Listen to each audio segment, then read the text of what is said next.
আসসালামু আলাইকুম। একদম কম খরচে কিভাবে ছাগল লালন পালন করবেন? যারা নতুনভাবে ছাগলের খামার শুরু করতে চাচ্ছেন কিংবা কয়েকটা দিয়ে অলরেডি শুরু করে দিয়েছেন, আপনারা কোন জাতের ছাগল নিয়ে শুরু করলে বেশি প্রফিট করতে পারবেন, খাবার কস্টিং কমিয়ে আনতে পারবেন? আজকে এসব নিয়ে বিস্তারিত আলাপ আলোচনা করবো ইনশাআল্লাহ। যদি আপনি খাবারের কস্টিং কমিয়ে না আনতে পারেন, জাত নির্বাচন করতে ভুল করে ফেলেন, তাহলে আপনি খামার শুরু করার আগে ধাক্কা খেয়ে যাবেন। আজকে আমি ছোট্ট একটা হিসাব দিব যে আপনারা 10টা ব্ল্যাক বেঙ্গল ছাগল দিয়ে শুরু করলে কত টাকা প্রফিট হবে বছর শেষে, এবং এখানে আপনি কিভাবে কস্টিং কমিয়ে আনবেন এই বিষয় নিয়ে একটু আলোচনা করব। ব্ল্যাক বেঙ্গল যেহেতু আমাদের দেশীয় জাত, সেক্ষেত্রে এটা আমাদের আবহাওয়ার সাথে একেবারে মেসিং হয়ে যায়। যদি এদের রোগবালাইয়ের কথা বলি তাহলে অনেকটাই কম হয়। সময় মতো কৃমির ওষুধ এবং পিপিআর এর ভ্যাকসিনটা করালে অনেকটা নিশ্চিত থাকা যায়। এবার আসি 10টা ছাগলের হিসাবে। প্রথমত যদি আপনি 10টা ছাগল কিনতে চান, সেক্ষেত্রে পার পিস 7,000, 8,000, 9,000 এরকম পড়বে। আমি প্রতি পার পিস একেবারে 8,000 টাকা ধরছি।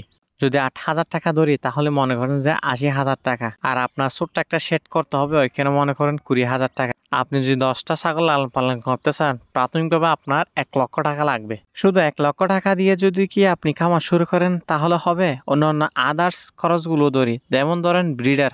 প্রথমত আপনার ব্রিডার কেনার দরকার নাই, যেহেতু বাজেট কম। আর যদি আপনি মনে করেন যে না, ব্রিডার একটা নিতে হবে, তাহলে এটা 10 থেকে 15,000 কিংবা 20,000 টাকার ভিতরে পেয়ে যাবেন। আমি একেবারে 20,000 টাকা ধরলাম। যদি 20,000 টাকা ধরি তাহলে হচ্ছে 1,20,000 টাকা। এখানে কি খরচ শেষ? না ভাই। এবার আসেন খাবার কস্টিং। যদি ব্ল্যাক বেঙ্গল ছাগলের খাবার হিসাব করি তাহলে 90 থেকে 95% আপনি ঘাস দিয়ে চালিয়ে দিতে পারবেন। সেক্ষেত্রে আপনি ছোট্ট একটা জমি লিস্ট নিয়ে ঘাস চাষ করতে পারেন। আর যদি আমার মতো এরকম বিল থাকে তাহলে তো ভাই ঘাস চাষ করার কোনো প্রশ্নই আসে না। এই সমস্ত বিলের মধ্যে পর্যাপ্ত পরিমাণ ঘাস থাকে। আর যদি আপনার এরকম সুযোগ সুবিধা না থাকে তাহলে 10,000 টাকার ভিতরে আপনি একটা জমি নেওয়ার চেষ্টা করবেন, অল্প পরিসরে ঘাস চাষ করবেন। আর আপনি পানির সাথে মেশাইয়া দানাদারটা দিতে পারেন। ব্ল্যাক বেঙ্গল বেশি দানাদার খায় না, আর যদি অতিরিক্ত দানাদার খাওয়ানো তাদের পেটের মধ্যে সমস্যা হয়। আমি ছাগল লালন পালন করতেছি, আমি জানি ব্ল্যাক বেঙ্গল ছাগল যদি আপনার কাছ থাকে তাহলে দানাদার 5 টাকার চেয়ে অধিক কোনোদিনও খাবেন। আর ঘাস শুদ্ধ যদি ধরি, একটা ছাগল আপনার ওই 8 টাকা করে খাবে। আর 8 টাকা করে খেলে বছরে আপনার আসে যে 29,200 টাকা। 10টা ছাগলের কস্টিং। এবার আসেন বাচ্চা বিক্রি করে আপনি এখানে কত টাকা পাবেন। একটা ব্ল্যাক বেঙ্গল ছাগল 4টা, 5টা, 3টা এরকম বাচ্চা দেয়। আমি 2টা করে ধরলাম। একটা ব্ল্যাক বেঙ্গল ছাগল বছরে 2বার বাচ্চা দেয়। সেই হিসাবে আমরা বছরে 40টা বাচ্চা পাচ্ছি। দুধ ছাড়ার পর প্রতিটা বাচ্চা যদি আপনি 5,000 টাকা এভারেজ বিক্রি করেন তাহলে আপনার বছরে আয় হচ্ছে 2 লক্ষ টাকা। আপনি খরচ করলেন 29,200 টাকা, কিংবা একেবারে 30,000 টাকা, 35,000 টাকা ধরেন, আর আপনি ইনকাম করছেন 2 লক্ষ টাকা। 2 লক্ষ টাকা থেকে যদি আপনি 35,000 টাকা বাদ দিয়ে দেন তাহলে 1,65,000 আপনি এক বছর ইনকাম করছেন 10টা ছাগল থেকে। তার মানে আপনি শুধুমাত্র 10টা ব্ল্যাক বেঙ্গল ছাগল লালন পালন করে মাস শেষে 13,000 টাকার বেশি ইনকাম করতেছেন। আপনারা একটু হিসাবটা করে নেবেন। আর যদি আপনি 20টা দিয়ে শুরু করেন তাহলে 25,000-26,000 টাকা আপনি এখান থেকে প্রফিট করতে পারবেন ইনশাআল্লাহ।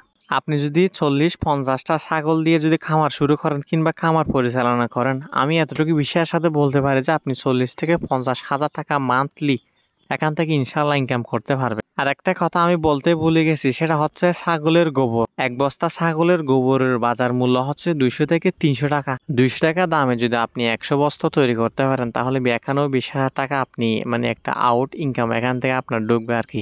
আপনি যদি বলেন লাভ হয়েছে ভালো কথা, আমার আরো বেশি লাভ করতে হবে, আর কোনো ওয়ে আছে? অবশ্যই আছে। সেটা হচ্ছে যে আপনার ছাগলের শেডের নিচে যে গোবরগুলো পড়ে সেখানে আপনি চাইলে দেশি মুরগি লালন পালন করতে পারেন। গোবরের সাথে যে সমস্ত পোকা মাকড় থাকে ওইগুলি খেয়ে দেশি মুরগি বড় হয়ে যায়। আপনি যদি 50টা ছাগল লালন পালন করেন তাহলে আপনি ওখানে 5 থেকে 600 মুরগি একেবারে লালন পালন করতে পারবেন কোনো ধরনের কস্টিং ছাড়া। আর যদি আপনি 500 মুরগি কোনো রকম 1 কেজি করে নিতে পারেন, যেহেতু দেশি মুরগি কিলো এখন 500 টাকা, সেই হিসেবে আপনি 2,50,000 টাকা ওখান থেকে ইনকাম করতে পারবেন। আর যদি আপনি ছাগলের বিষ্ঠাগুলোকে জৈব সার হিসেবে ব্যবহার করেন তাহলে আপনি আরো বেশি প্রফিট করতে পারবেন। ভাই, প্রফিটের কোনো শেষ নাই।